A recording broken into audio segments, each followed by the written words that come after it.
In a forgotten corner of the world, where the trees grew dense and the sunlight struggled to breach the canopy, there stood a cabin, long abandoned and forgotten by time.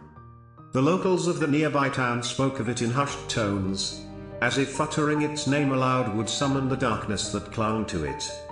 They called it the Hollow, a place that exuded an eerie magnetism, drawing the curious and the reckless alike.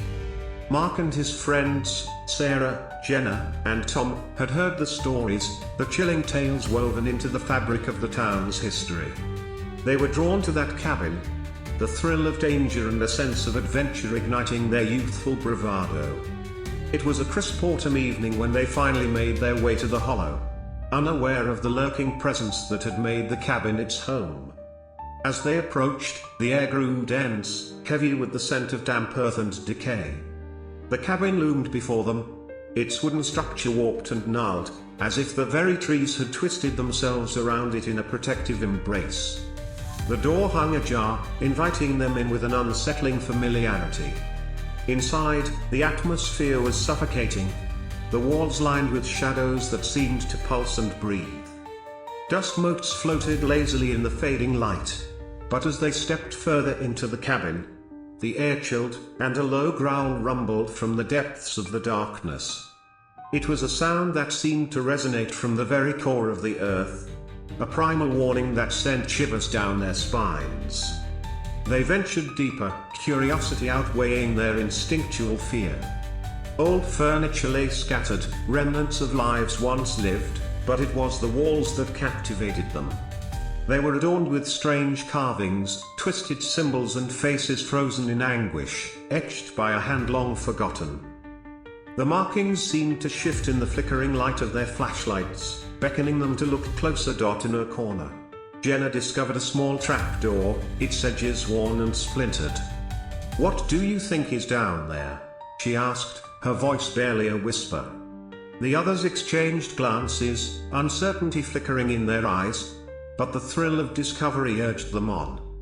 With a collective breath, they pried it open and descended into the abyss. The underground chamber was vast, cavernous, and filled with an oppressive darkness that swallowed their light. The air was thick, heavy with the scent of mold and something far more sinister. The low growl grew louder, reverberating off the walls, a heartbeat pulsing through the very ground beneath them. As they ventured deeper, the growl morphed into a series of guttural sounds, as if something alive was stirring in the shadows. They turned a corner and stumbled upon a grotesque sight, a creature, impossibly large, crouched in the darkness. Its skin was a patchwork of mottled greens and browns, blending seamlessly with the earth around it. Eyes, too many to count, glimmered in the dim light, reflecting a hunger that sent dread coursing through their veins. Frozen in place, the friends felt an overwhelming sense of despair wash over them. This was no mere beast, it was a guardian of the cabin, a creature that had fed on the fear of those who dared to intrude. It had existed long before their town was founded, thriving on the nightmares of the unwary. In a moment of primal instinct, Mark turned to flee. But the creature was faster.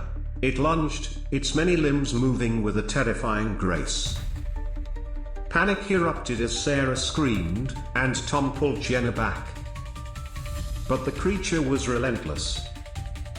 Its eyes locked onto them, and in that moment, they understood the truth: they were not meant to escape. The cabin was its domain, a trap for the curious and the foolish. One by one, the friends fell victim to its insatiable hunger, swallowed by the darkness that writhed around them.